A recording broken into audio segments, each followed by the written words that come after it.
નમસ્કાર, YNN ન્યૂઝમાં આપનું સ્વાગત છે। સમાચારમાં વાત કરીએ તો વડોદરા મહાનગરપાલિકાની વડી કચેરી ખાતે મળેલી સામાન્ય સભામાં ઇલેક્શન વોર્ડ નંબર 9માં આવેલ ખોડિયાર ચોકડી થઈ સ્વામી વિવેકાનંદ 4 રસ્તાથી માધવ પાર્ક લક્ષ્મીપુરા સ્મશાન સુધીના રોડનું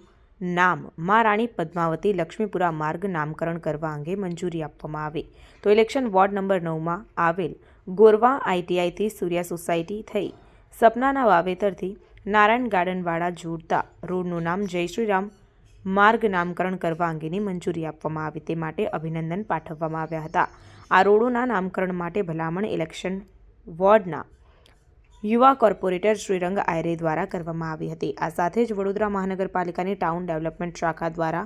નગર રચના યોજનાઓના TP 54ના ફાઇનલ પ્લોટ માપણી તેમજ TP રોડની માપણી કરી ડિમાર્કેશન કરવા માટેની કામગીરી માટે મંજૂરી આપવામાં આવી તે માટે પણ તંત્રનો આભાર વ્યક્ત કરાયો હતો। આજરોજ જ્યારે સામાન્ય સભા મળી હતી ત્યારે સામાન્ય સભાની અંદર દરખાસ્ત તરીકેના બે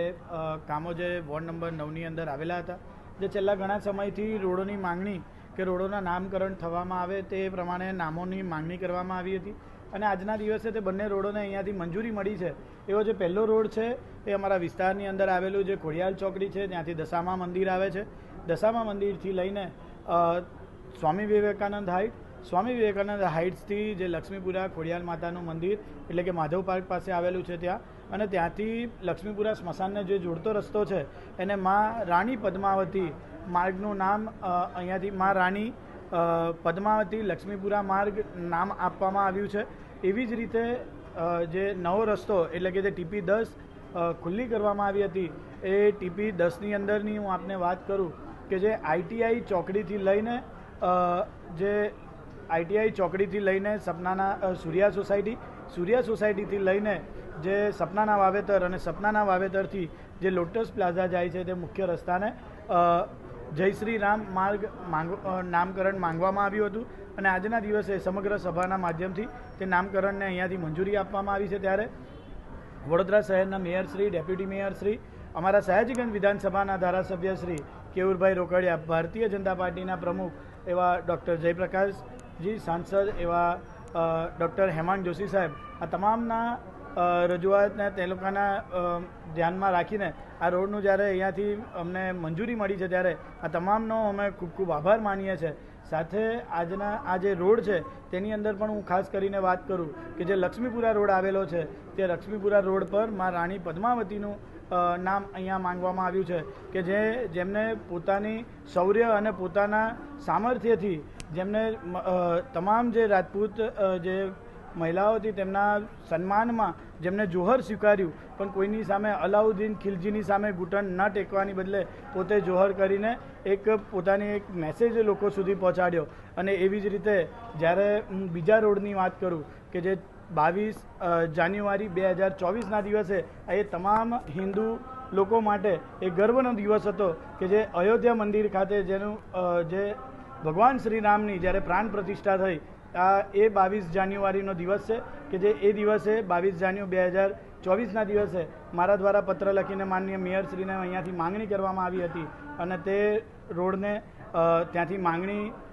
આપવામાં આવી છે અને તે રોડનું નામ હવે જય શ્રી રામ માર્ગના રોડે અમે કદાચ અયોધ્યા તો નહીં જઈ શકીએ, પણ કોઈક આ રોડ પર જઈને અમે એટલો તો ગર્વથી કહીશું કે અમે જય શ્રી રામ માર્ગ પર અમે આ રોડ જે સૌથી સારામાં સારો રોડ અત્યારે માનનીય ધારાસભ્ય શ્રી પણ જે TP 10ની અંદર જે ખૂબ જ મહેનત કરી રહ્યા છે ત્યારે સૌ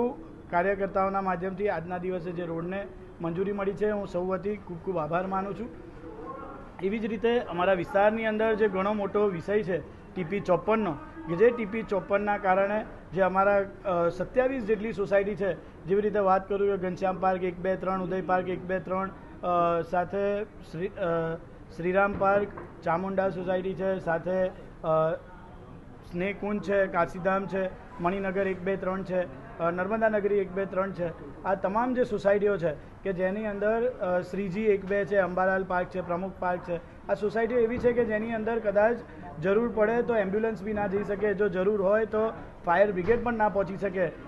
ત્યાં જરૂર હોય તો કોઈ ઇમરજન્સી કોઈ પણ સુવિધા ના મળી શકે એવા જે TP 54 જેની અંદર માનનીય ધારાસભ્યશ્રી, માનનીય મેયરશ્રી અને સમગ્ર સભાના સાથી સભ્યોનો હું ખૂબ ખૂબ આભાર માનું છું કે જેને માપણી કરવા માટે હવે તેનું ટૂંક જ સમયની અંદર ટેન્ડરિંગ થશે અને ટૂંક જ સમયની અંદર ત્યાં આગળ કોઈ એજન્સી દ્વારા તે ટીપીની માપણી કરવામાં આવશે અને ટૂંક જ સમયની અંદર ટીપી પણ મંજૂર થાય તેવી આશા સાથે આજના દિવસે સામાન્ય સભાની અંદર આ ત્રણ રજૂઆતો કરવામાં આવી હતી અને તેની પૈકી 2 રજૂઆતો મંજૂર કરવામાં આવી છે અને ટૂંક સમયની અંદર ટીપી 54 પણ મંજૂર થશે. Subscribe now and press the bell icon. Never miss an update.